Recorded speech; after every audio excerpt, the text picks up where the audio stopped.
guys, it's Katie, and today I want to talk about Harry Potter and the Cursed Child. So since my last YouTube video, I read an entire book. So I'll give you kind of my spoiler-free thoughts, and then I'll talk about spoilery thoughts. This was written by Jack Thorne and Tiffany, as well as, I guess J.K. Rowling kind of had a part in it, but frankly, she wasn't the main author. This screenplay takes place after the events of the Harry Potter novels, and their kids are now the main characters, although the original cast is very prevalent, so you'll definitely still see a lot of people that you know. And kind of the main two characters are Draco's son Scorpius and Harry and Ginny's son Albus. And I don't want to say anything else. I don't want to like give away anything about this book because I was surprised by all of it, sort of, so I don't really want to spoil anything on accident for you. So if you haven't read it, you should go pick it up if you're interested and give it a whirl.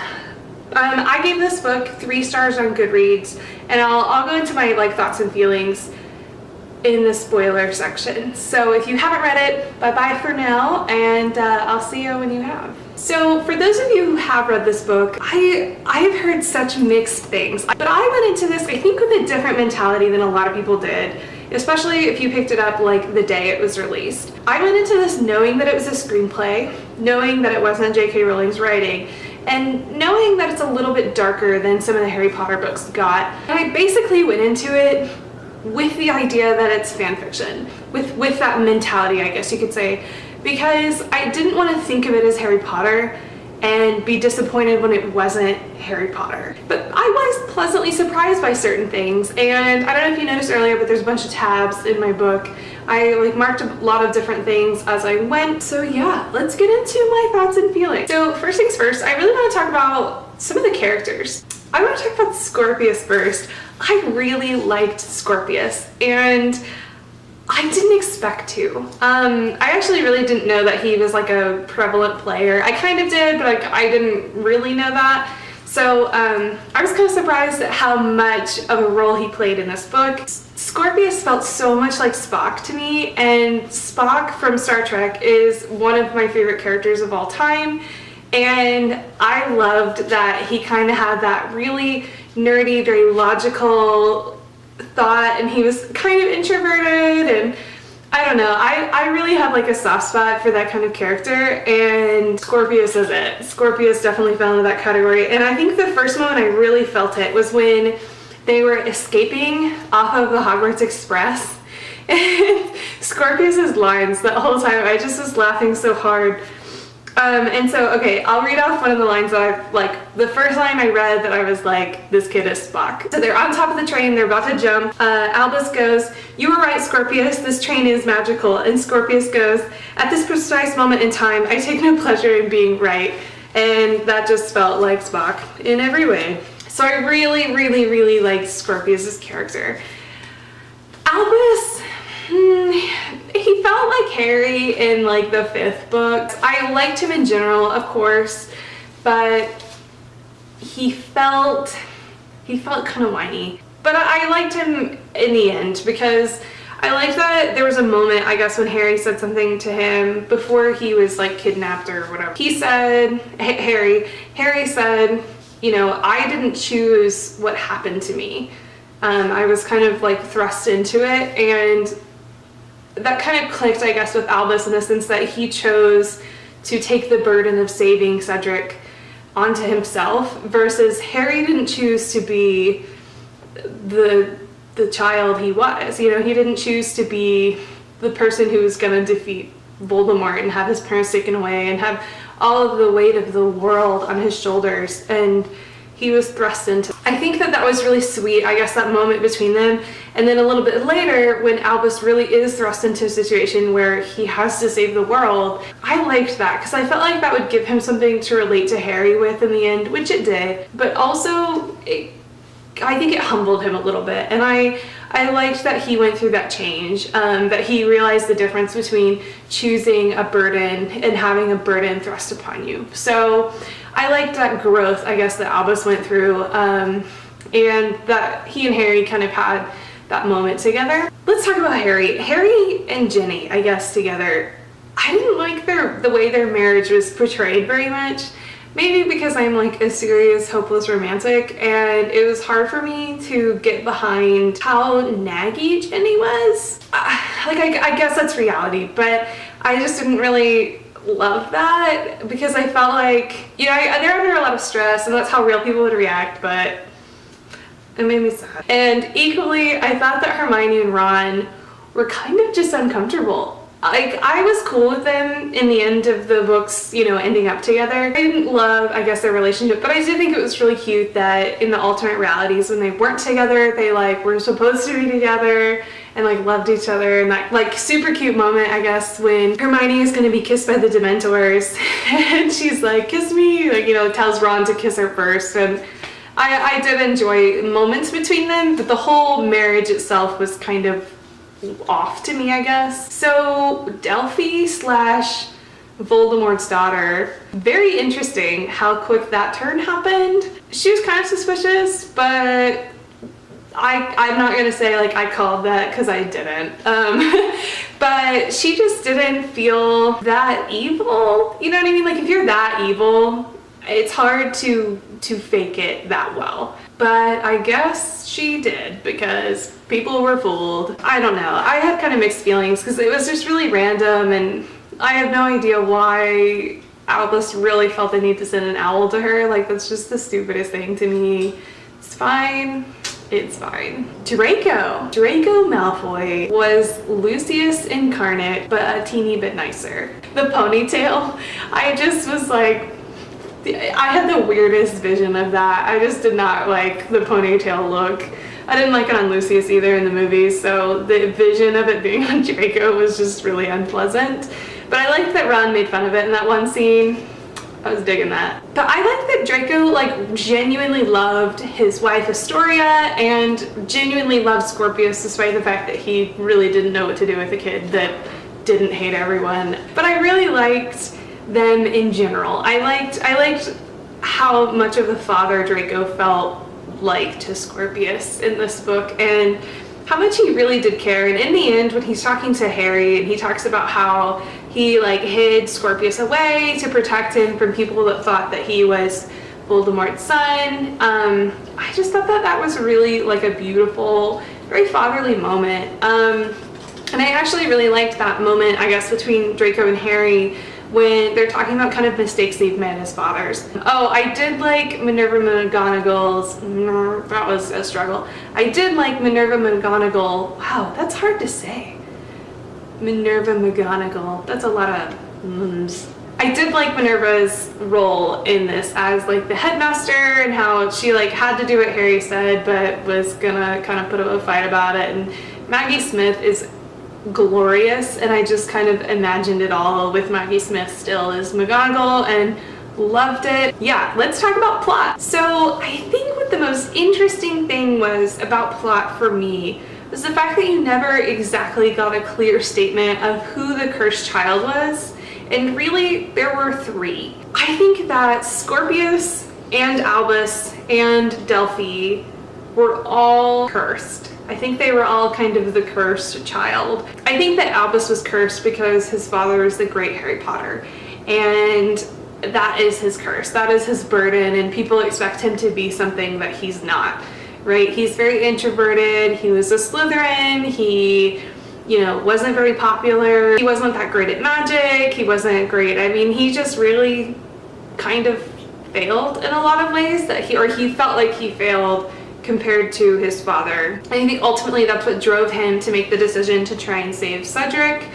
And I didn't mind that whole, I guess, idea that he was one of the cursed children. I think Scorpius is also the cursed child because he also has a legacy. You know, the Malfoy family is kind of known to be really evil and really mean and kind of rule the school, and Malfoy was quite the leader when he was in school. You know, he had Crabbe and Goyle and kind of his little posse, and Scorpius has one friend and it's Harry Potter's kid. Like,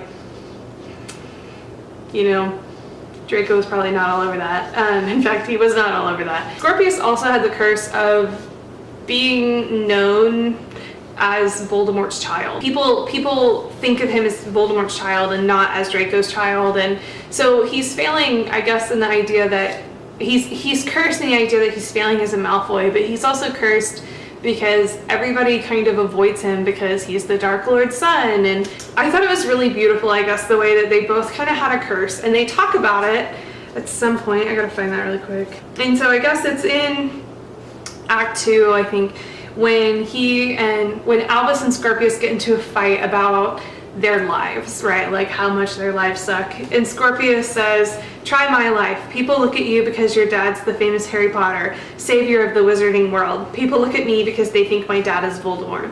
And then he kind of goes on this monologue, and there weren't a lot of monologues in here. It was honestly very short lines most of the time. And so the fact that he has a monologue means that he's like really blown up. But he talks about how, you know, like his mom died and everyone thinks that Voldemort is his dad, but Malfoy is just kind of beside himself with all of that and very focused on the idea that he's not Voldemort's kid. And I just think that that whole time period where they're fighting and talking about all of these burdens, I guess, that they bear with who their fathers are or are not, I guess. So I liked that. I liked that they were both kind of cursed children. And I think that that actually is what kind of drew them together to be friends to begin with. Obviously, Delphi is the cursed child in another way because she's Voldemort's kid. Like, that's awful. It's a different kind of curse though, you know? And so it's not that like she had some major burden to bear, but she's like literally cursed because Voldemort's kid. So yeah, that was interesting. And the fact that she was Bellatrix and Voldemort's child to begin with was very interesting to me. As far as the pairing goes, I think it fits Bellatrix's character to do that for the Dark Lord. And so it doesn't surprise me that Bellatrix would have done that. What did surprise me was the description of Delphi. She had like silver hair, and you don't get a whole lot of description of the rest of her, but you do get the silver hair. And then I think when she meets Voldemort at the end, he says something about how she looks so much like Bellatrix, or somebody says something about how she looks like Bellatrix, and I'm kind of like, how? Like, she has silver hair, and we don't really get a description, I guess, of the rest of her, so maybe she does in the rest of her. But and I guess when I'm depicting like the silver hair, I'm thinking like Fleur Delacour's hair, you know, like the long, silky, not the curly, crazy hair that Bellatrix had. So maybe it's like a mental depiction thing that's ruining it, but whatever. It's fine. So I want to talk about the time turning. What I thought was really interesting is the first time they go back in time, they get 5 minutes, right? And they don't expect that. And so they're like thrust back in, and then Albus like breaks his arm, but it heals, I guess, when he goes back through time. And he ends up with like a 20-year-old healed joint or healed bone that Madame Pomfrey has to fix. I thought that was very interesting. And then the first world that was changed, where Hermione was a professor and she and Ron weren't married, and Ron was married to Patil and had, you know, his kid and all this stuff. So I thought that that was really funny and interesting, kind of a littler change. And there of course were some other changes as well, but they weren't endless, I guess you could say, the way that they were the second time. So when they went back again and like made Cedric like float away, I guess, or whatever it was, and then they go back through time, and Albus is stuck in the past, I guess. He's stuck somewhere. And Scorpius goes back alone, back forward. He goes forward alone. And then it's super dark. And he gets to school and he's the Scorpion King, which I thought was hilarious, because then I'm just having visions of The Rock in that movie. I thought that was funny how like in this world he was everything that a Malfoy should be, right? He was a leader, he was feared, he hated mudbloods, he was, you know, trying to purify and would torture these mudbloods and all these things. And he had this posse and all these girls liked him.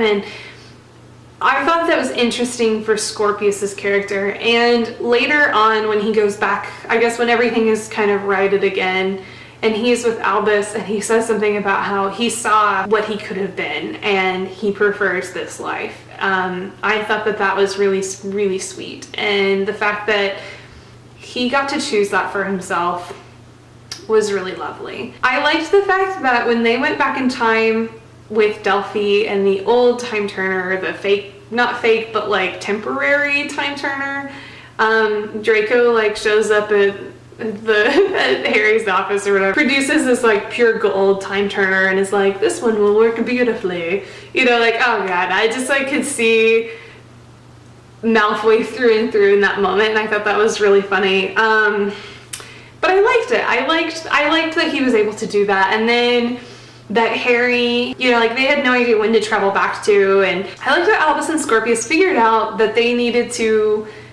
use the blanket and like burn into it. And then I thought it was really funny when they burned into it and then like Ginny and Harry are like discussing what it says and it doesn't look like what it's supposed to say for the longest time, and Harry figures it out, of course, but oh my gosh, that was funny. This was darker than I expected, especially when it went into the alternate world with Voldemort Day, and everyone said Voldemort and Valor before they would leave, and they did this weird like touching of the wrists, hands over the heart business. I don't know, I didn't understand, because it was like she put her hand over her heart and then touched her wrists, and I was like, did she do it like, you know, like, here, let me go a little taller here, like hand over the heart and then like touch her wrist like this?